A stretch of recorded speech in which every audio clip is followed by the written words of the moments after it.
एकाच झोपडपट्टीत जन्मलेली दोन मुलं, सारखीच घरं, सारखीच गरिबी, सारखेच खड्डे भरलेले रस्ते. त्यांना समान परिस्थिती मिळाली होती, पण भविष्य वेगळं का घडलं? एक बनला अब्जाधीश आणि दुसरा भिकारी. यशाचा रस्ता नशिबाचा नसतो, तो मनाचा असतो. फरक होता त्यांच्या मन प्रोग्रॅमिंग मध्ये. पहिल्या मुलाला त्याच्या आईने लहानपणापासूनच एक गोष्ट सांगितली, तू काहीही करू शकतोस, तुझ्या आत शक्ती आहे.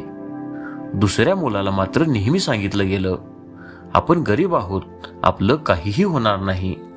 दोन मुलं मोठी झाली, पण मनातली ती बीज वेगळी होती. पहिल्याने सबकॉन्शियस माइंडला पॉझिटिव्ह बिलीफ दिलं, मी यशस्वी होणारच. त्याने फेल्युअर मध्येही शिकायला सुरुवात केली. दुसऱ्याने मात्र दरवेळी स्वतःलाच दोष दिला, माझं काहीही होणार नाही.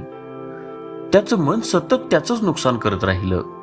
मनावर जे तुम्ही सतत सांगत जाता तेच आयुष्यात उतरायला लागतं. अब्जाधीश झालेला तो पहिला मुलगा अजूनही आठवतो, माझ्या आईच्या त्या एका विश्वासाने माझं आयुष्यच बदललं. आणि दुसरा रोज त्याच गल्लीमध्ये स्वतःवरच रागावलेला, स्वतःशीच हारलेला.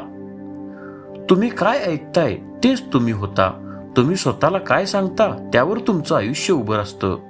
आजपासून स्वतःला रोज सकारात्मक गोष्टी सांगा, मनावर विश्वास ठेवा, कारण इथंच तुमचं यश तयार होतं. हा व्हिडिओ शेवटपर्यंत पाहिल्याबद्दल धन्यवाद.